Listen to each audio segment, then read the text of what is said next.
Hi, Keith here from Academy of Bass. Today I'm going to show you 3 examples of how you can develop really good technique on bass.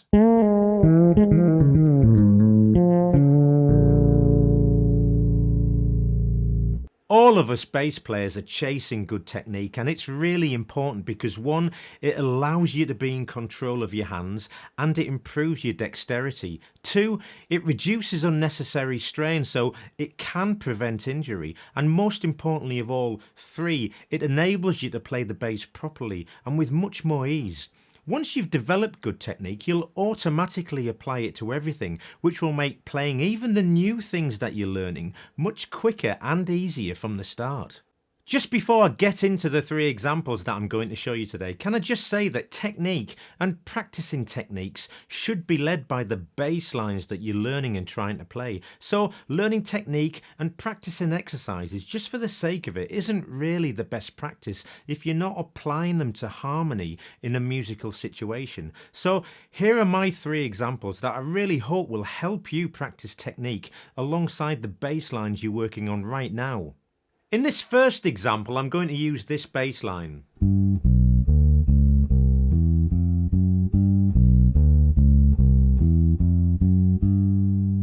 Which doesn't belong to any tune in particular as far as I'm aware, but it's a chromatic walking bass line, and lines like this are used in so many musical situations. So what I'm going to do is focus on this part of the line. So I'm playing E, F, F sharp and G, and I'm using a 1 finger per fret technique. Now I'm going to play this up an octave just for ease. So if you watch my fingers, I'm going to play this again. Now, on face value, it might look like I'm using a good technique, but at any one time, I've only ever got 1 finger in contact with the string, and the remaining fingers are moving around and are lifted up, so there's a lot of lost energy here. Now, I played like this for an awful long time until I started to really examine my technique. Now, I'm going to play it again with a slightly adjusted technique.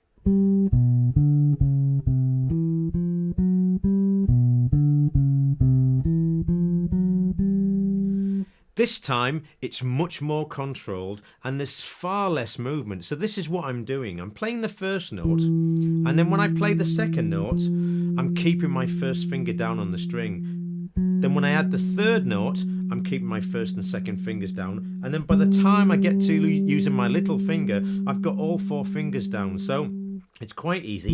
Each finger's virtually just falling onto the string, and by the time I'm here and I've got all 4 fingers on the string, I feel like I've got a really controlled, definite note. Now, when you practice anything like this, it's really important to try and make sure that the volume of each note is the same. And also that the length of note is the same. So when I play the first note, I'm not detaching until the very point that I put my next finger down. And with any linear line like this, it's really good to play things descending as well as ascending. So when we get here, all I'm going to do is peel my fingers off one at a time. So I've got all 4 fingers, peeling one off, peeling one off, peeling one off. And it's really good when you're practicing techniques to play them in different positions and on different strings. So what I'm going to do is take this and play it in the original position. So that feels really different, and I'm having to work really hard there because my hand's at full stretch. We're on a different string, so the tension of the string's different, and also the string length's different. So they're all factors that affect how it feels and how we apply the technique. So I'm going to move on now to the next example. This time I'm going to play a fragment of the line from Teen Town by Jaco Pastorius. Now, whenever I approach anything for the first time, I always try and play things with the least amount of movement as possible. So what I'm going to do is I'm going to play this line, or try and play this line, without moving my hand at all. So I'm playing over a C chord, and we're playing C to an octave C, back to root C, to B flat, back to C, to G, back to C. And I'm actually rocking my first finger across to play the B flat, and I'm playing the B flat with the pad of my first finger rather than the tip. Now, I do actually play like this occasionally, but in this instance I really don't feel comfortable and I don't feel like I'm playing cleanly and with control, so I'm going to try something else. So what I'm doing here is using my second finger and moving it across to play the B flat. Now it might look like there's a bit of movement going on, but from my end, my hand feels really steady and not moving, and this movement with my second finger is really minimal. So I feel in control, I feel comfortable, and I feel like I can play that line quite quickly. Now, the great thing about this bass line is it's got a bunch of techniques in it that we can work on.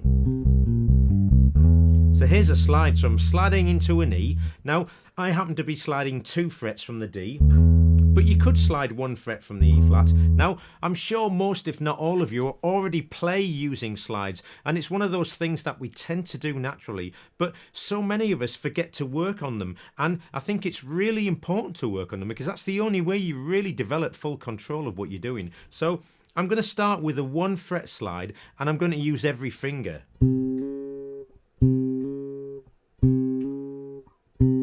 So I'm having to work there. Now I'm going to string them together. I'm going to play them in reverse now.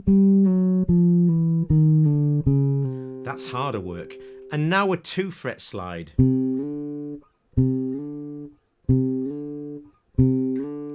Now I'm going to string them together. And in reverse. And there's a third technique in this line, and it's right at the end. So what we're doing right at the end is using the technique from the first example. So I start off with all 4 fingers on the string, and I'm peeling off one by one. So it's a great bass line that's given us 3 really good techniques to work on. Don't forget to let me know in the comments below what you think of this lesson, or if you've got a technique or techniques that you're working on that you'd like some help with. I've got a new weekly bass takeaway series of lessons that I've just released, so each week you'll learn a new harmonic or rhythmic device that you can plug into your playing and start using straight away. And there's a new series that focuses 100% on good technique coming out really soon, so make sure you keep an eye out for that. In fact, if you subscribe to the channel or hit the bell notification, you won't miss out on that when it gets released. For this third and final line, I'm going to be playing Charlie Parker's Donnelly, and it was brought to the forefront of the bass world by Jaco Pastorius. Now, this isn't a Jaco fest, and in fact, I actually played this tune for the first time long before I heard Jaco's first solo album that featured this track. Now, it's quite a tough line, and the fragment that I'm going to play sounds like this. So, there's a lot to it, and you see this played in so many different positions, but I like playing it like this. So if we look at the first part of the line, there's quite a lot to this. It's made up of 2 component parts. So we've got a hammer-on and a pull-off.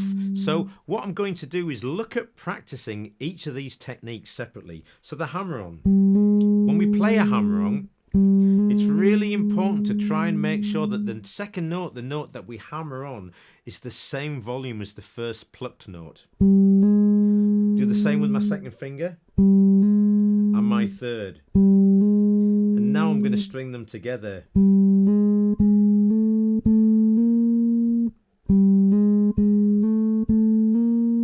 And now the pull off. And again, as with the hammer on, when we pull off, it's important that the second note, the pulled off note, is the same volume as the first pluck note. And this is just a really good way of making sure that you develop a good strong technique and a control technique too.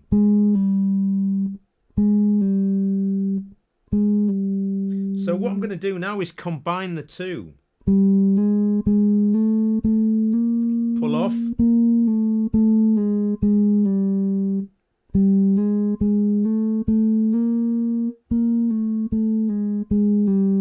And on to the next part of the line now.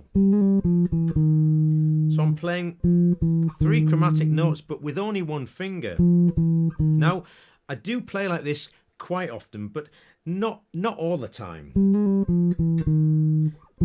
Now, it's important to try and make sure that each note's the same volume and also that each note is of the same length. You could practice this with different fingers if you wanted to, or practice it.